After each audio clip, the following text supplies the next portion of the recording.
Bismillahirrahmanirrahim. Assalamu alaikum warahmatullahi wabarakatuh. It's me Mohammad Hassan with you and you are watching my YouTube channel Stock Vela. आज की इस video में हम discuss करेंगे 19 नवंबर को कैसी इंडेक्स की कैसी मूव रही। आज कैसी इंडेक्स की भी अगेन एक लेकलस्टर ही मूव रही और जहां पर इंडेक्स ने मिड ऑफ द सेशन अपना हाई फॉर्म किया ऑलमोस्ट 40,745.02 के ऊपर और बिफोर क्लोजिंग एक लो फॉर्म हुआ 40,431.41। वॉल्यूम इंडेक्स में जो जनरेट हुए आज कुछ कदरे बेहतर हैं ऑलमोस्ट 110 मिलियन के और जहां पर इंडेक्स की क्लोजिंग हुई है 40,540.70 26 पॉइंट एड ऑन हुए पॉजिटिव साइड में जो कि परसेंटेज में है 0.06%। मार्केट परफॉर्मेंस में से अगर हम टॉप एक्टिव स्टॉक्स पर नजर डालें जिनमें सबसे ज्यादा वॉल्यूम जनरेट हुआ TRG 27 मिलियन के वॉल्यूम जनरेट हुए और आज इसकी पॉजिटिव कैंडल फॉर्म हुई 55.75 के ऊपर इसकी क्लोजिंग हुई। इसी तरह नेटसोल जो IT सेक्टर का है उसमें भी आज अगेन अपर लॉक ला और यहाँ पर जैसे इसने अपनी यस्टरडे जो इसकी परफॉर्मेंस थी अपर लॉक के पास आज अगेन अपर लॉक हिट हुआ तो IT सेक्टर के अंदर काफ़ी अच्छी पॉजिटिव कैंडल्स फॉर्म हो रही हैं। नेटसोल में तकरीबन 7.6 मिलियन के वॉल्यूम जनरेट हुए 75.07 के ऊपर इसकी क्लोजिंग हुई।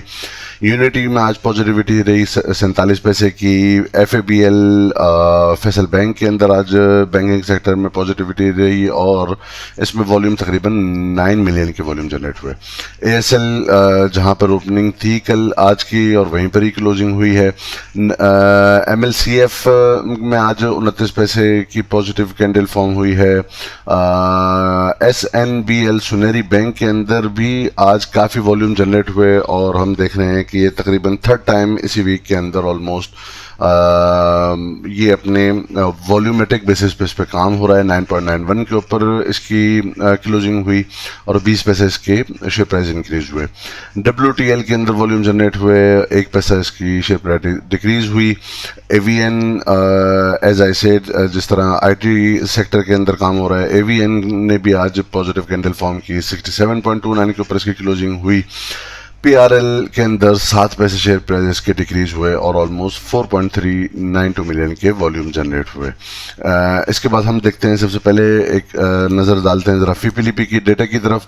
तो FIPLP के डेटा अगर हम देखें तो FIPI ने फॉरेन कॉर्पोरेट ने 1.73 मिलियन USD की नेट सेलिंग की है और ओवरसीज पाकिस्तानीज की तरफ से तकरीबन इतनी ही 1.75 मिलियन USD की नेट बाइंग नोट की गई है। फॉरेन इंडिविजुअल ने 0.05 मिलियन नेट USD की बाइंग की है। अब अगर हम लिपि की तरफ आते हैं तो इंडिविजुअल सेलर्स हैं 0.46 मिलियन USD के। म्यूचुअल फंड ने आज सेलिंग की है 1.26 मिलियन USD की और इनका जो मैक्सिमम पोर्शन है वो सीमेंट सेक्टर है। इसके बाद हम देखते हैं अदर ऑर्गेनाइजेशन इन्होंने भी सेलिंग की है 0.8 मिलियन USD की। ब्रोकर्स ने 0.28 मिलियन की और इंश्योरेंस की तरफ से कोई नेट बाइंग और नेट सेलिंग नहीं है। अलबत्ता अगर हम सेक्टर पे देखें इंश्योरेंस तो अगेन इनका जो इंटरेस्ट है वो सीमेंट सेक्टर में बरकरार है।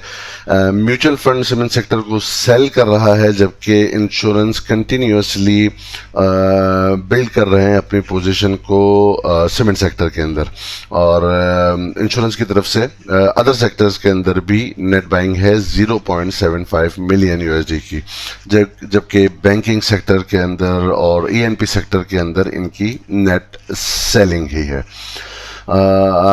बायर साइड पे देखें तो बायर्स जो रहे हैं वो रहे हैं कंपनीज जिन्होंने 1.72 मिलियन USD की नेट बाइंग की है।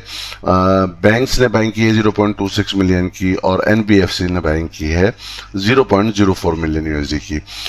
कंपनीज की तरफ से जो बड़ा मैक्सिमम पोर्शन था इनका वो बैंकिंग सेक्टर था जहां पे इन्होंने 1.38 मिलियन USD की अपनी बिल्डअप की है बाइंग पोजीशन। इसके बाद हम चलते हैं सबसे पहले आवरली बेसिस पे देखते हैं कि आवरली बेसिस पे आज इंटरडे कैसी मूव रही इंडेक्स की। तो अगर हम देखें तो आज की ओपनिंग के साथ पॉजिटिव कैंडल्स फॉर्म होती रही और जो एक ये ट्रेंड लाइन की रेजिस्टेंस आ रही थी, जब यहाँ पर इंडेक्स पहुंचा तो यहाँ पर shorter period of time 15 minutes के टाइम फ्रेम के अंदर जो कैंडलस्टिक का पैटर्न था वहाँ पर RSI 70 को टच कर रहा था और उसी के बाद हमने देखा अपने रेजिस्टेंस के पास एक हैवी वॉल्यूम जनरेट हुआ तकरीबन 15.525 मिलियन का, जहाँ पर उसके बाद से हमने फिर नेट सेलिंग देखी। तो जो आज वॉल्यूम जनरेट हुआ है वो हम देखते हैं कि एक तो इस जगह जहाँ पर ये एक छोटी कैंडल नेगेटिव कैंडल फॉर्म हुई है, यहाँ पर एक नेट सेलिंग हुई है और फिर वापस से जब इंडेक्स बिफोर क्लोजिंग जब अपसाइड मूव बनाते हुए एक रिकवरी के साथ जा रहा था तो जो लास्ट 15 मिनट्स थे वहाँ पर भी एक ये नेगेटिव कैंडल फॉर्म हुई है। तो जो इस समय ये समझ में आता है कि बेसिकली जब इंडेक्स अपनी इस ट्रेंड लाइन के रेजिस्टेंस के पास आया था और शॉर्टर पीरियड ऑफ टाइम के लिए RSI 70 को हिट कर रहा था ओवर बॉट रीजन को, तो वहाँ पर सेलिंग देखी गई और वहाँ पर वॉल्यूमेट्रिक बेसिस पे काम हुआ है। और जब रिकवरी के बाद इंडेक्स कोशिश कर रहा था कि रिकवरी पोस्ट करके 550 से अबव की क्लोजिंग आती है, 570 के पास था, वहाँ से हमने देखा कि वहाँ पर भी सेलिंग हुई और आफ्टर एडजस्टमेंट जो क्लोजिंग हुई वो 40,540 के ऊपर हुई। डेली बेसिस पे अगर हम देखें तो हम ये नोट कर रहे हैं कि कंटिन्यूसली जो लास्ट 5 सेशंस हैं ट्रेडिंग सेशंस उनके अंदर इंडेक्स एक बिल्कुल ही साइडवेज की मूव बना रहा है, जहां पर लास्ट फ्राइडे से लेकर आज का जो थर्सडे का जो सेशन था यहां पर हमने देखा है कि जो मैक्सिमम जो एरिया हिट किया इंडेक्स ने वो अपना ये यहां पर 40,964 का था और यहां पर जो ओपनिंग थी उसके बाद से जो एक लो फॉर्म किया था वो 40,262 का था।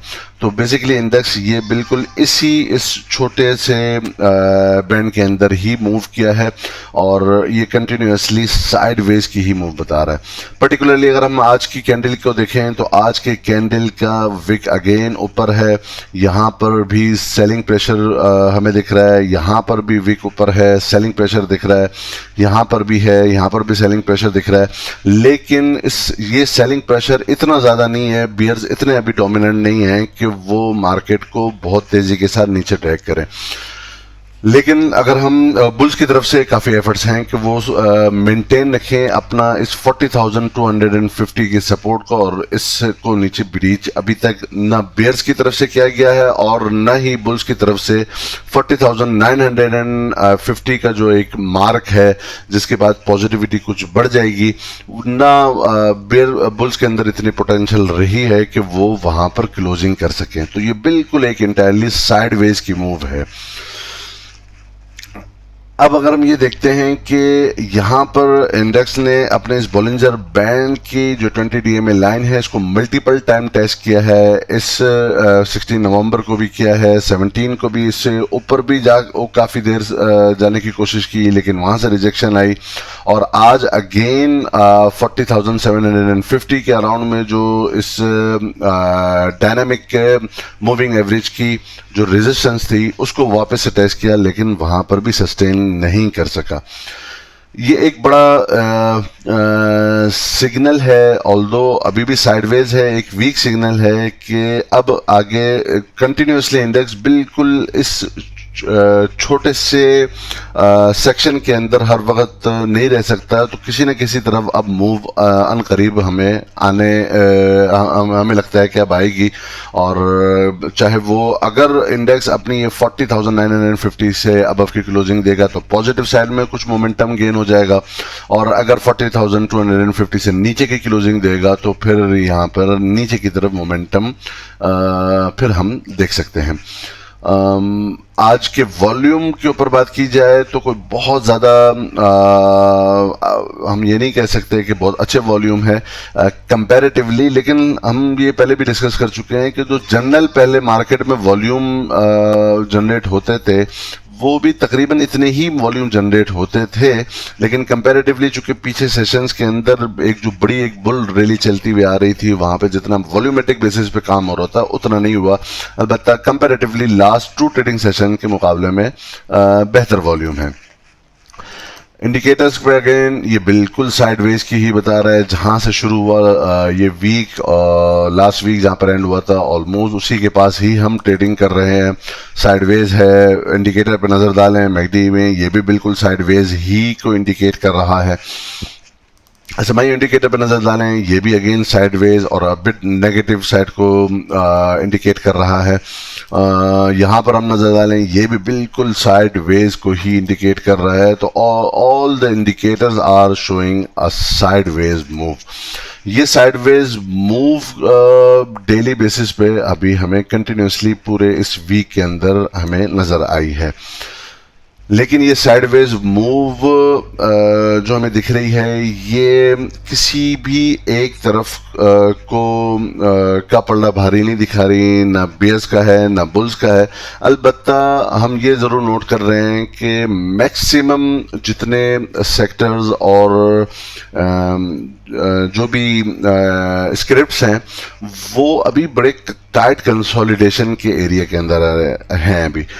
इसकी मिसाल अभी हम एक ले लेते हैं। लेट सपोज ATRL है। अगर हम ATRL पे नज़र डालें तो ये एक आप ये देख रहे हैं कि ये एक कंसोलिडेशन के मूड के अंदर है। जब ये या तो अपनी ब्रीच करेगा अपनी सपोर्ट को, इस ट्रेंड लाइन के सपोर्ट को, तो वो नीचे की तरफ मोमेंटम होगा, या इसी तरह जिगजैग बनाते हुए जब अपनी इस रेजिस्टेंस को ब्रेक करेगा तो फिर ब्रेक आउट देगा, तो यहाँ पर अपवर्ड मोमेंटम हो जाएगा। इसी तरह हम बिल्कुल सेम इसी तरह का एक ट्रायंगुलर पैटर्न, या मैक्सिमम जो हमारे जितने स्क्रिप्ट हैं वो ज़्यादातर या तो ट्रायंगुलर पैटर्न के अंदर की फॉर्मेशन शो कर रहे हैं, या वो वेज पैटर्न की फॉर्मेशन शो कर रहे हैं, जो एक कंसोलिडेशन को इंडिकेट करता है कि जब ये टाइट कंसोलिडेशन के बाद या तो अप साइड के ऊपर ब्रेकआउट हो तो नेक्स्ट टारगेट हमारे आ जाएंगे, या वो नीचे डाउन साइड को जाकर ब्रेक डाउन हो तो फिर नीचे वाले लेवल्स हमारे लिए बियर्स की डोमिनेशन हमें दिखेगी। तो अलबत्ता कुछ स्क्रिप्ट अभी भी ऐसे हैं जिन्होंने अपनी जो रेजिस्टेंसेस थी उनको ब्रेकआउट किया है, जिनमें सरफेरिस नेटसोल है, जिसमें TRG है, इसमें साजियो है, जिन्होंने अपने बॉटम पे आने के बाद और जो उनके पास जो उस ट्रेंड लाइन की जो रेजिस्टेंसेस थी उनको जैसे ही ब्रीच किया तो हमने देखा कि उनके अंदर मूवमेंट हमें काफ़ी ज़्यादा दिखी है। अब ये बात कि मार्केट इतनी अच्छी न्यूज़ को भी रिएक्ट क्यों नहीं कर रही, multiple and dozens of news are there के जो मार्केट को फ्यूल करनी चाहिए बेसिकली और बुल्स को सपोर्ट करना चाहिए, वो क्यों नहीं हो रहा? और क्या सिर्फ ये कोरोना की वजह से मार्केट इस तरह के बिहेव कर रही है, जिस तरह की लकलस्टर मूव्स अभी आ रही हैं? क्या ये कोरोना का इम्पैक्ट है जिसकी वजह से मार्केट नहीं चल रही और न्यूज़ जो इतनी ज़्यादा पॉजिटिव आ रही हैं और उन पर रिएक्ट नहीं हो रहा? इंशाल्लाह इस वीकली वीडियो के अंदर हम इस पॉइंट को भी ज़रूर डिस्कस करेंगे। होपफुली आपको ये वीडियो पसंद आई होगी। पसंद आई है तो लाइक कर दीजिए, और जिन दोस्तों ने चैनल सब्सक्राइब नहीं किया वो सब्सक्राइब भी कर लीजिए। अपना बहुत बहुत ख्याल रखिएगा और हमारे इस चैनल का भी।